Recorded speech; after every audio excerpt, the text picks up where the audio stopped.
Pour bien s'entendre, il faut bien s'écouter. Rendez-vous sur M, la petite radio du Grand Maghreb. Retrouvez Dr M avec Masservie. Masservie, assurance vie, voyage, santé.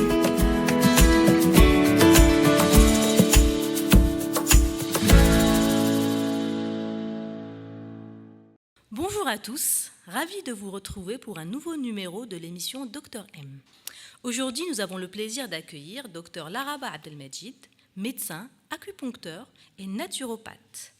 Il va nous parler des vertus de l'apithérapie, mais surtout des incroyables bienfaits de l'apipuncture.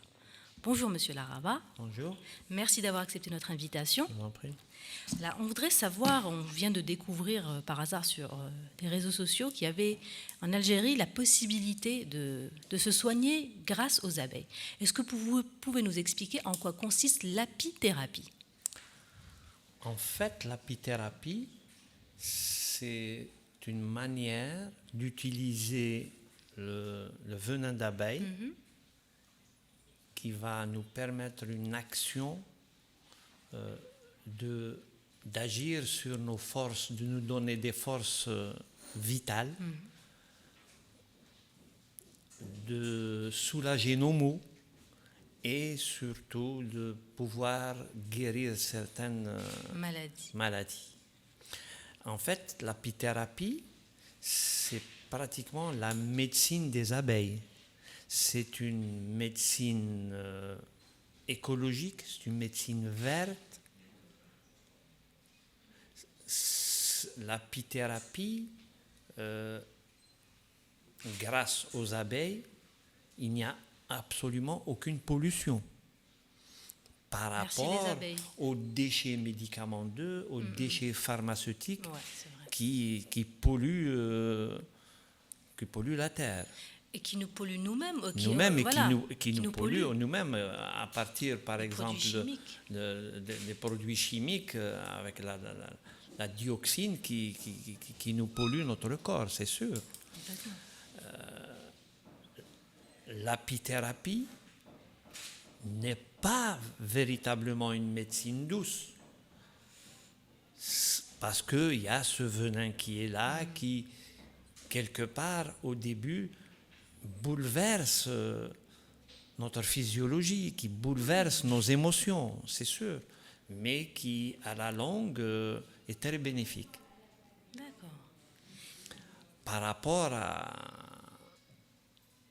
En fait, je voulais parler de l'apiculture. L'apiculture, c'est un peu une branche de l'agriculture qui permet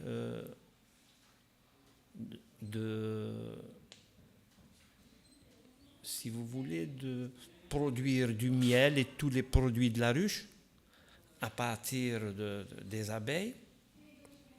Malheureusement, je pense que le seul pays au monde qui produit une apiculture vraiment biologique, une apiculture douce, je pense que ce seul pays, c'est Cuba. Parce que pratiquement Cuba n'utilise jamais de pesticides, jamais de polluants. Actuellement, le problème en Europe, en Afrique, dans des autres pays du monde, l'abeille butine des fleurs qui sont pleines de pesticides. Ouais, c'est ça le fléau. C'est ce qui fait qu'il y a de plus en plus moins d'abeilles vivantes actuellement dans le monde. C'est ça le défi qu'il faut... Elles sont surexploitées. Absolument. Voilà, c'est ça. Ça représente tellement des bienfaits que l'abeille... Et justement, quelle est la différence entre l'apithérapie et l'apiculture ? Non, l'apiculture, c'est la branche agricole. C'est des personnes qui utilisent les abeilles pour fabriquer tous les produits de la ruche. C'est vraiment une branche agricole. Par contre, l'apithérapie, c'est c'est une médecine des abeilles. C'est utiliser ces produits de la ruche à visée thérapeutique, voilà, pour soigner nos maux. C'est vrai qu'on a tendance à utiliser le miel, le pollen, la propolis, mais c'est vrai que le dard d'abeille, ça ne nous viendrait pas forcément à l'esprit de se soigner avec, effectivement. Oui, c'est-à-dire qu'en fait, dans l'apithérapie, il y a différentes méthodes d'utiliser le venin d'abeille. Certains utilisent carrément avec une pince de prélever le dard. Prélever le dard sans qu'il y ait de traumatisme, sans mettre en danger la vie, et utiliser le dard comme une aiguille pour travailler. L'avantage de cette méthode, mais qui demande quand même une formation un peu plus poussée, l'avantage du dard que je peux faire jusqu'à 15 points de traitement. 15 points de traitement. Un seul dard. Hein? Un seul dard, jusqu'à 15 points de traitement par rapport à la méthode que nous utilisons, d'utiliser directement l'abeille directement au niveau du point d'acupuncture. Surtout quand l'abeille est utilisée directement, elle risque de mourir. Oui, absolument. Donc, c'est-à-dire qu'en fait, le drame, c'est que chez nous, on n'a pas cette vision. On ne se préoccupe pas de la vie de l'abeille. Je vous dis par exemple tellement la force de l'abeille. Dans le monde, il y a eu des gens qui ont expérimenté et qui vont au niveau de la ruche. Au niveau de la ruche, il y a toujours autour de la ruche des abeilles qui viennent de mourir. Et il y a des gens qui ont expérimenté de se frotter son coude ou son tendon malade avec des abeilles qui viennent de mourir et que ça donne d'excellents résultats. Comme quoi, en fait, il y a encore une vie quelque part complètement. Même du après venin, sa mort, même après sa mort. Oui. Et ça, c'est vraiment écologique. Par contre, chez nous, on utilise actuellement en Algérie, on utilise surtout la forme injectable. C'est-à-dire que c'est la collection des venins qui doivent se faire quelque part en Égypte ou là où ils importent, et on utilise la seringue où il y a une certaine quantité de venin qu'on a prélevé sans arriver au décès de l'abeille. C'est ça. Et de quoi est composé le dard d'abeille pour qu'il soit aussi en fait, impressionnant? C'est beaucoup plus le venin. En fait, oui. le venin de l'abeille contient deux grosses substances. La plus importante, c'est la mélitine.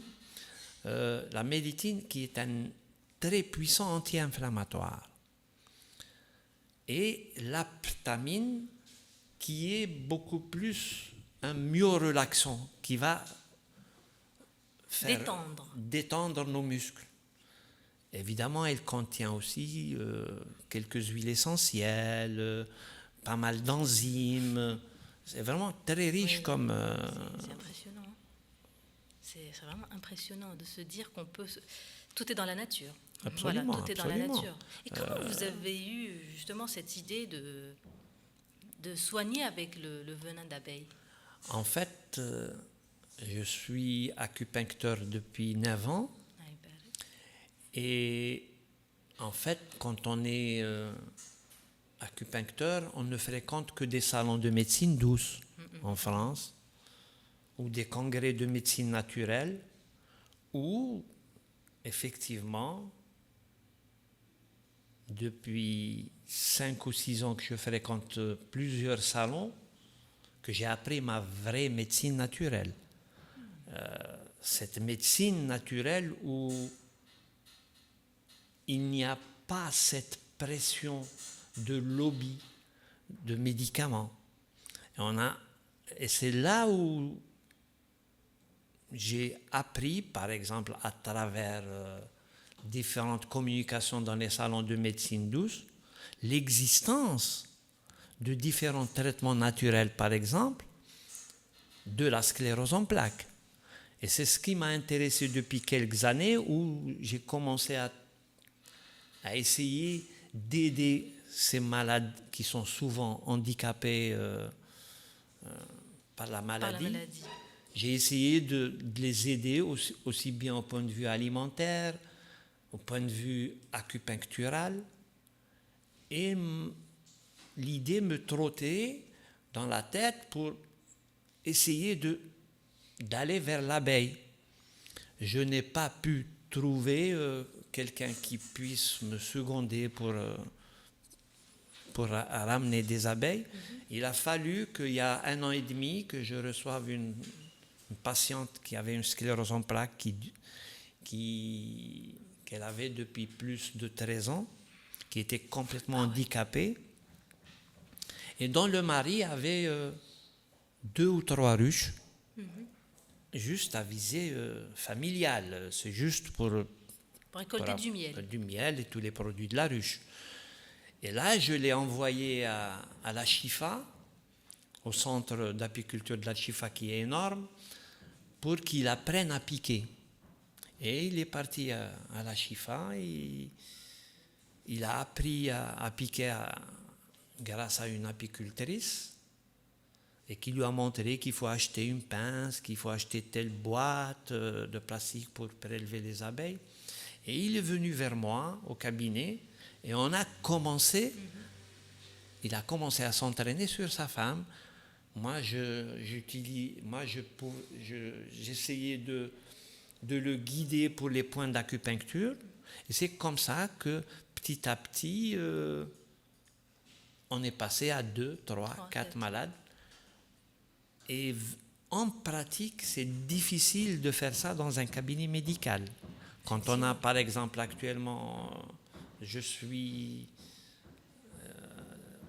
15 malades de sclérose en plaques, c'est difficile de faire ça au cabinet. Donc, on a trouvé un moyen d'apprendre à un parent, parce que ça se fait un peu dans le monde, tous les cabinets de médecins naturopathes apprennent à un membre de la famille à apprendre à piquer, parce que c'est vraiment facile à apprendre.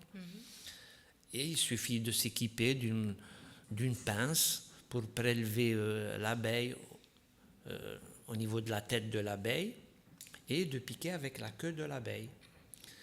Et donc c'est comme ça qu'on a appris, et que mes patients actuellement font eux-mêmes le traitement, guidés par moi, parce que je dois absolument les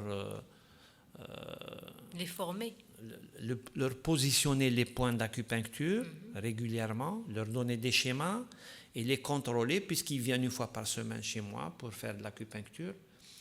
Et l'avantage, que c'est des maladies comme la sclérose en plaques que je prends gratuitement sur tous les plans.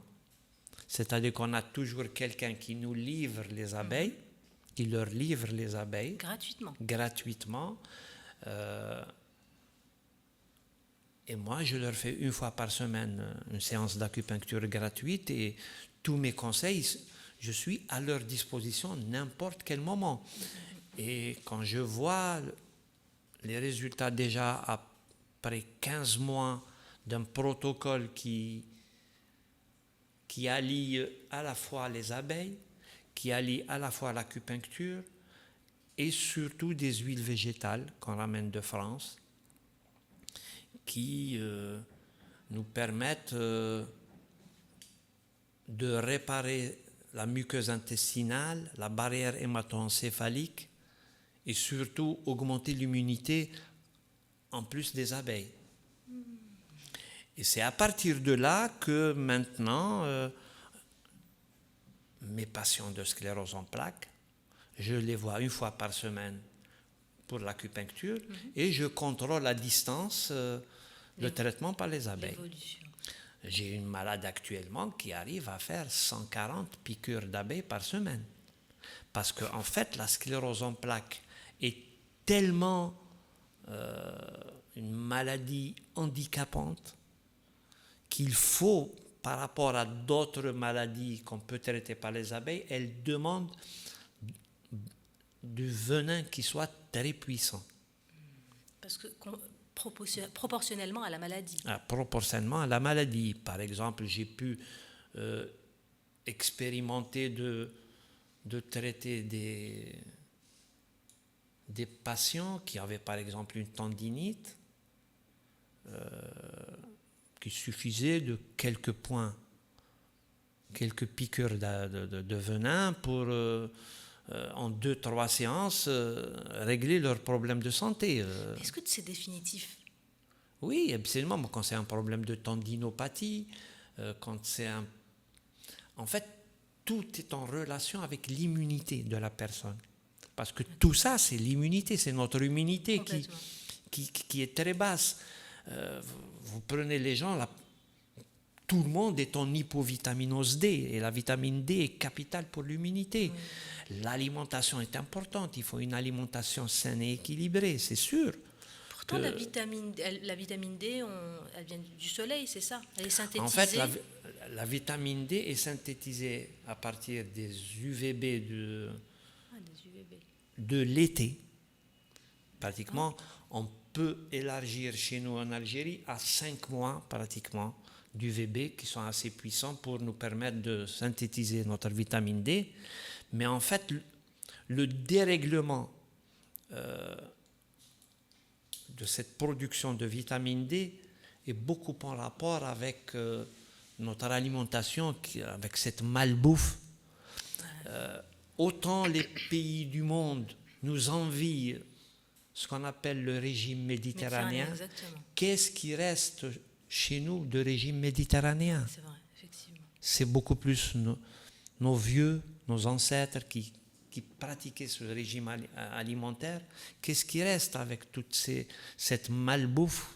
Quand je vois à Dararia, là où j'habite et là où j'ai mon cabinet, quand je vois les week-ends qui viennent les gens se piffrer, pardon du terme, de cette alimentation malsaine, c'est ça qui fait qu'il y a plusieurs facteurs et tous ces... En fait, les maladies auto-immunes, par exemple, c'est tous ces troubles émotionnels. Cette décennie noire de traumatisme a été l'une des grandes causes de la multiplicité des maladies auto-immunes. Donc, est-ce qu'on peut dire que c'est psychosomatique? Non, pas du tout, non. En fait, les troubles émotionnels sont vraiment une des causes de la maladie. Effectivement. En parallèle, une personne qui a beaucoup de troubles psycho-émotifs, psycho-émotionnels, et je dirais même psychiques, je n'utiliserai jamais le venin d'abeille jusqu'à une certaine période où il est beaucoup plus stabilisé psychiquement, émotionnellement. C'est-à-dire, c'est vous qui analysez la situation. Absolument, absolument. C'est-à-dire que quand je fais un traitement des abeilles, les 12 premières séances, parce que le protocole des abeilles, les 12 premières séances, on utilise la piqûre d'abeille et on l'enlève instantanément. On ne la laisse pas du tout, on ne laisse pas le dard. Il faut absolument qu'on l'enlève tout de suite. Avec précaution, parce qu'il ne faut pas que, parce que le dard contient des glandes où il y a le venin, il faut pas que... Il faut que je le tire avec précaution pour éviter d'écraser ces glandes et donner à la personne une forte dose de venin. Donc les 12 premières séances, c'est juste, mais c'est à la demande. C'est que si je vois qu'au bout de 3-4 séances, le patient ou la patiente est un tout petit peu troublé et fatigué, j'essaie d'espacer un peu les séances, parce que les 12 séances premières me permettent que le corps s'habitue au venin, et c'est à partir de la 13e séance que je vais laisser le dard Le dard, 1 à 2 secondes un peu. Et vous savez, quand on pique avec l'abeille, je vous assure que le dard me fait rappeler une chignole. Tellement il est en train de percer, de rentrer de plus en plus. Là, on le laisse dans la 3e étape finale, quand c'est des patients qui reçoivent 80, 100 piqûres dans les scléroses en plaques, on le laisse quand même 2 à 3 minutes pour qu'il y ait le maximum de venin. Et j'ai appris à travers une dame à Montpellier, Maryse Poche, que c'est une dame qui est fille d'apiculteur, qui a attrapé la sclérose en plaques, et qu'au bout d'une année d'un traitement médicamenteux, elle commençait à être très handicapée. Et elle a décidé d'arrêter tout traitement médicamenteux pour passer à un traitement des abeilles. Et elle a été aidée énormément par l'éminent professeur Joyeux, qui est un excellent chirurgien du cancer du sein et qui est un peu spécialisé dans les abeilles, qui l'a aidé. Et c'est une dame qui refusait de se faire piquer par l'abeille pour me guérir. Je ne veux pas tuer les abeilles. Justement, on allait encore. Et c'est là qu'elle a contacté un éminent professeur en Roumanie, parce que la Roumanie est un pays qui utilise énormément mondialement les abeilles comme thérapie, et qui lui a suggéré de fabriquer une petite grille métallique où il y a des petits trous de 0,1 mm et qu'elle posait sur sa peau et qu'elle piquait à travers la grille. Et donc, seul le venin sortait et l'abeille gardait son dard. Et c'est à ce moment-là que, évidemment, c'est un geste qui demande qu'on ait une ruche à la maison. Effectivement. Parce que, par ce système, le venin n'est pas très important. Elle est obligée, dans certains points, de faire une 2e ou une 3e injection de l'abeille. Mais qu'au bout d'un certain nombre d'années, cette femme est guérie de la sclérose en plaques. Et dans son bouquin, elle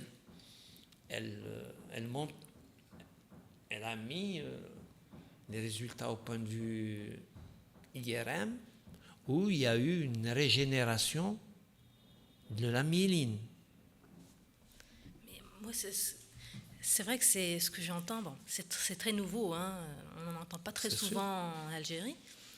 Mais ce qui me surprend, c'est qu'une maladie auto-immune qui provoque autant de dégâts finalement sur l'organisme, même sur le mental, parce que je pense que c'est une personne qui, même mentalement, que la médecine normale n'ait pas réussi à traiter aussi bien que cette médecine, on va dire, alternative. Je pense que je ne veux pas aller vers ce...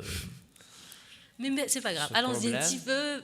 Mais disons que il n'y a pas que les abeilles, je pense. Il n'y a pas que les abeilles, il y a toute une alimentation. Il y a toute une recherche, probablement parce elle a été cette dame aidée par un éminent professeur qui connaît bien la naturopathie, puisque il a été l'élève de 2 grands naturopathes dans l'histoire en France, le docteur Seignalé, qui est un éminent chercheur à Montpellier, qui est décédé dans les années 90. Il a été aidé par le docteur Kousmine, une médecin généraliste en Suisse, qui a fait vibrer le monde parce qu'elle a guéri pas mal de sclérose en plaques. Justement. Naturellement, je lui avais envoyé, moi, une patiente qui avait à peine 16 ans, qui habitait dans ma région à Saoula, que j'ai envoyée dans les années 80, qui a été traitée et que vous la voyez maintenant. Dans les années 80, c'est une dame qui dirige une société de son père, qui a 4 enfants, Alors qui est que- en très bonne santé, mais c'est un traitement de toute la vie, parce qu'il faut une alimentation toujours saine, équilibrée. Le gros problème de ce siècle, c'est toujours en rapport avec cet intestin grêle qui devient poreux. Oui. Et en étant poreux, c'est l'ouverture vers toutes les toxines qui vont aller vers le foie, et c'est à partir de là, d'une stéatose hépatique, que c'est le chemin vers toutes les maladies dégénératives et toutes le nombre de cancers qu'on a actuellement. Et qu'est-ce que ça... par rapport à... Alors, le venin d'abeille peut soigner ce qu'on vient de dire, la sclérose en plaques. Elle peut soigner aussi la tendinite. Qu'est-ce qu'elle peut soigner aussi d'autres... En fait, du temps d'Hippocrate, il traitait énormément les arthroses. C'est connu depuis 2000 ans.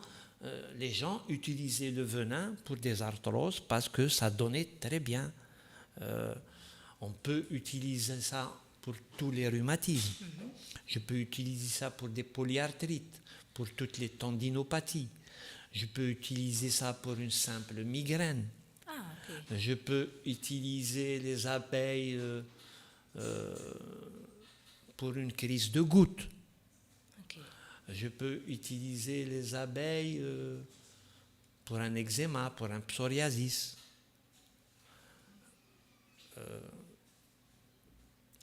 À la limite, j'ai vu dans la littérature d'utiliser le venin pour des cicatrices kéloïdes, de mauvaises cicatrices, pour affiner un peu ces cicatrices.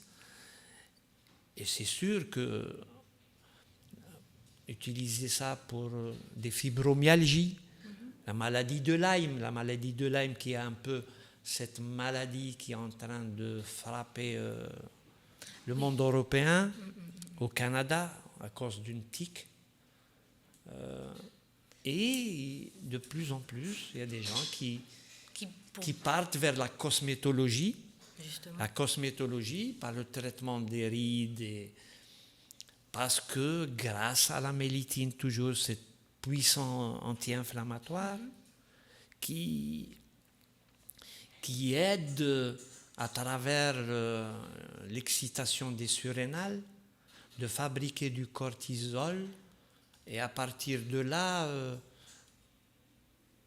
quelque part, il y a une fabrication un peu plus importante de collagène et de fibres, et qui aide énormément.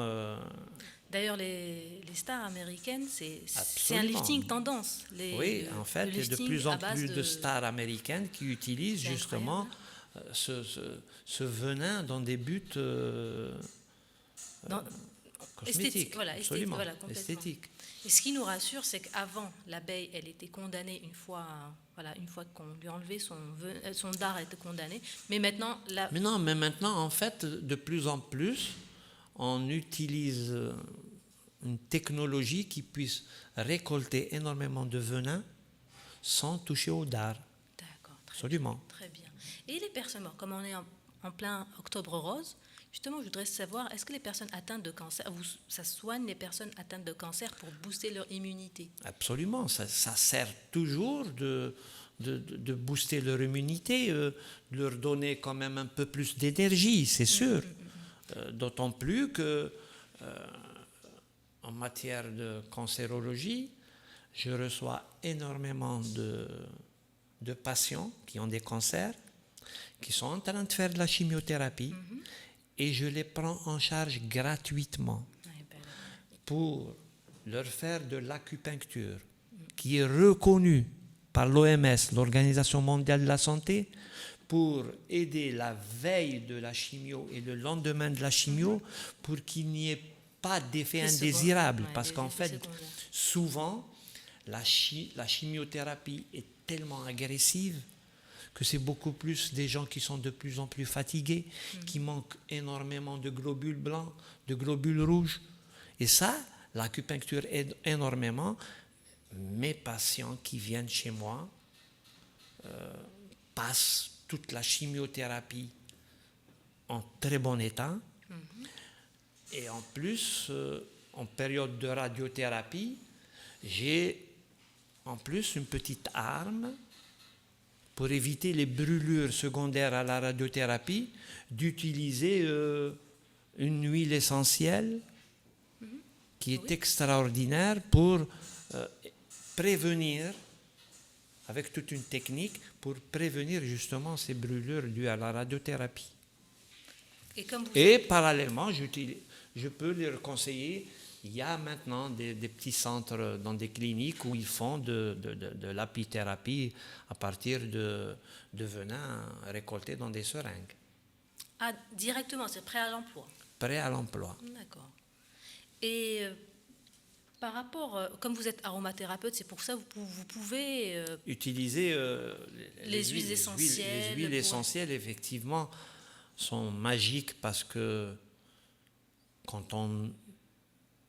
autant ils sont magiques, mais l'aromathérapie n'est pas du tout une médecine douce. Oui, on a tendance à... Autant l'huile essentielle est magique quand il est bien utilisé avec toutes les précautions, autant il est dangereux quand il est mal utilisé. Complètement. Mais ça rend énormément de services. Dans mon cabinet, toute la sphère ORL ou bien bronchopulmonaire, je n'utilise plus rien que des huiles essentielles. C'est-à-dire au moins, vous êtes sûr que c'est naturel. Et c'est l'avantage, c'est en application cutanée. Je n'utilise pratiquement jamais des huiles essentielles en buvables. Oui. Et là, je lance, j'ai déjà lancé ça sur la chaîne 3, et je dis que notre problème en Algérie, c'est les herboristes qui n'ont aucune qualification et qui utilisent des huiles essentielles à tort et à travers. Je prends l'exemple du lentisque pistachier, qu'on appelle en arabe dhro, qu'on trouve de la région de Djidjel, qui est en qualité le numéro 1 au monde. Et si on pouvait en fabriquer et qu'on pouvait l'exporter, parce que c'est une huile qui est chère, mais c'est une huile qui est dangereuse si elle est mal utilisée. Il y a beaucoup d'herboristes qui conseillent ça pour des maladies bronchopulmonaires en buvable, mais c'est dangereux. Je n'utilise jamais de lentisque pistachier, juste je l'utilise beaucoup plus en cutané, avec beaucoup de précautions. J'utilise énormément en cosmétologie, ça donne de bons résultats aussi. Et c'est cette frange d'herboristes dont on a besoin, mais il faut un peu qu'ils soient plus formés. Complètement. C'est vrai que ça ne veut pas dire que c'est quelque chose de naturel, forcément inoffensif. Inoffensif, absolument. Je voudrais revenir aussi, s'il vous plaît, sur l'apithérapie. Est-ce que vous pouvez nous expliquer les propriétés, par exemple, du pollen, de la propolis, de la cire? En fait, ce domaine, je l'utilise très peu, parce que je ne peux pas tout faire dans mon cabinet. J'utilise énormément le propolis. J'ai dans mon cabinet énormément d'enfants qui présentent des problèmes allergiques, des problèmes de bronchiolite, des problèmes d'asthme, où j'utilise en prévention. J'utilise en prévention du début septembre jusqu'à la fin avril de l'huile végétale de nigel à prendre le matin à jeun avec du miel à l'orange, et où j'utilise le propolis en grain. Je préfère le grain à la poudre parce que des fois le propolis, pour qu'il soit efficace, il faut qu'il soit récolté à froid et pas à chaud, parce qu'il va perdre un peu de ses... Et en fait, le propolis, c'est un excellent antibiotique naturel. Le propolis, en grain, je peux le mâcher comme un chewing-gum et l'avaler. Donc il est très pratique. Et en fait, c'est quoi le propolis? C'est cette gaine que fabriquent les abeilles pour l'étanchéité de leur ruche. Oui. Et qui est énormément riche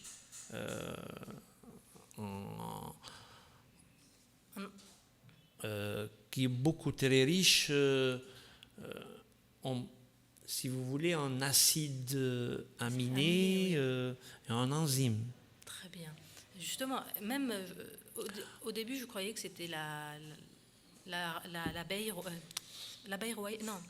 La reine. La reine, voilà. La reine qui produisait ça, finalement, non. Même la reine, l'abeille reine, c'est ça, on dit ça? Oui, la reine. Voilà, la reine. Elle avait un... C'est elle qui se nourrissait. En fait, la reine se nourrit. La reine se nourrit de la gelée royale. Voilà, la gelée royale. Voilà, la gelée royale. La gelée royale, malheureusement,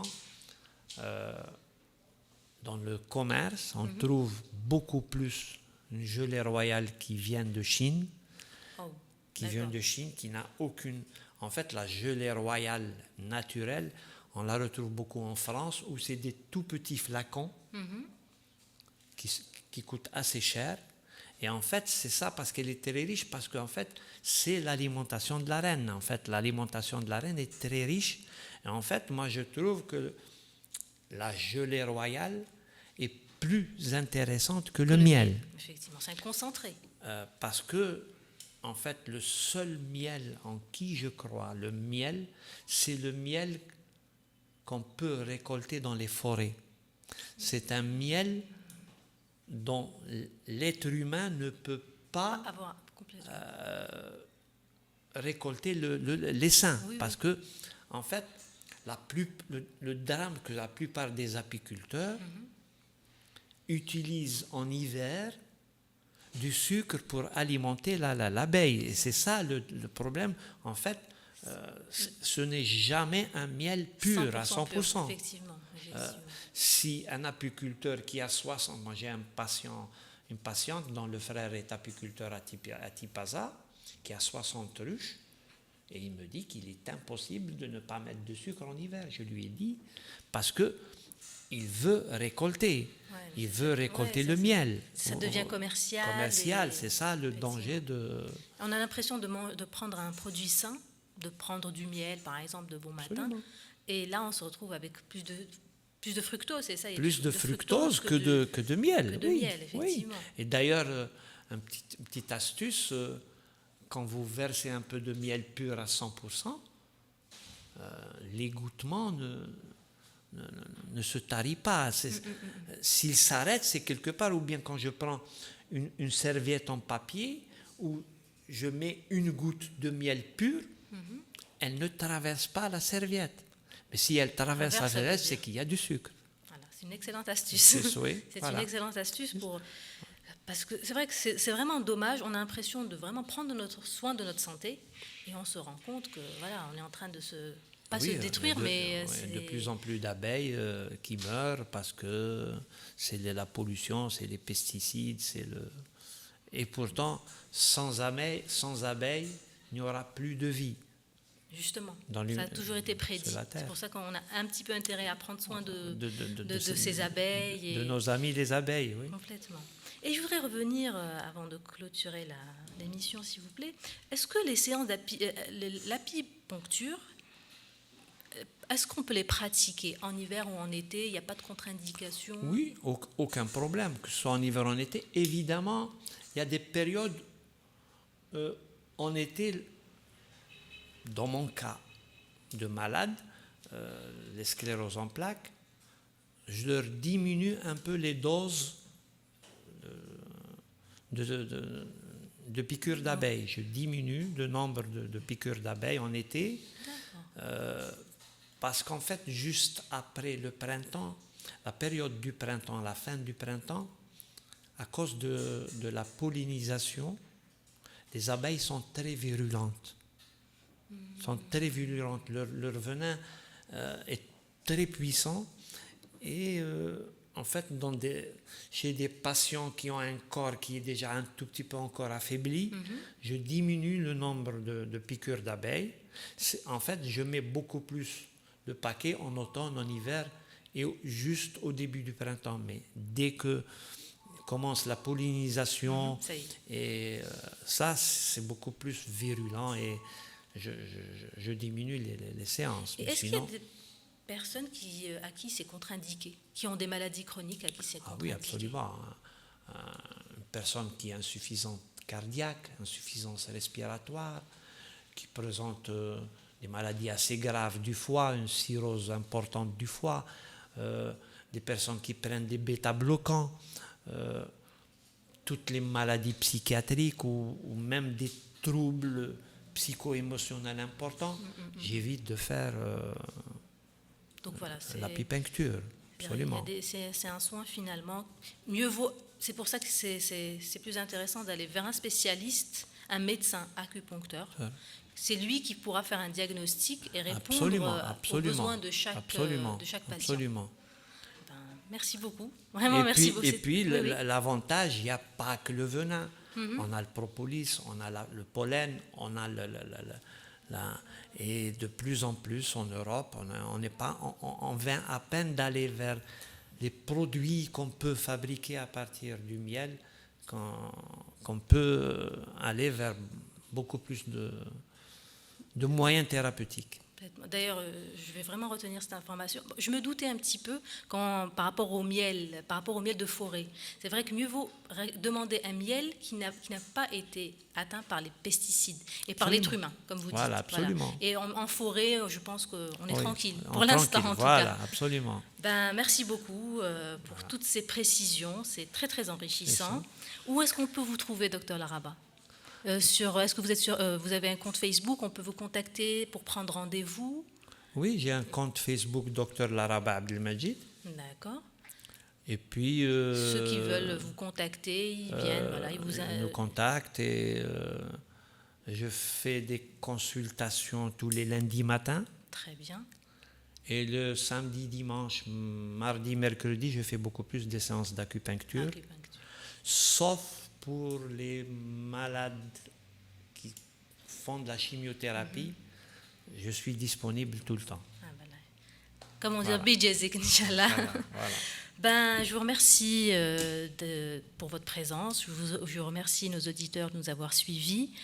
Vous pouvez réécouter l'émission sur le site radio-du6m.net ou sur les réseaux sociaux Instagram, Facebook et Twitter. À la semaine prochaine. Pour bien s'entendre, il faut bien s'écouter. Rendez-vous sur M, la petite radio du Grand Maghreb. Retrouvez Dr M avec Masservi. Masservi, assurance vie, voyage, santé.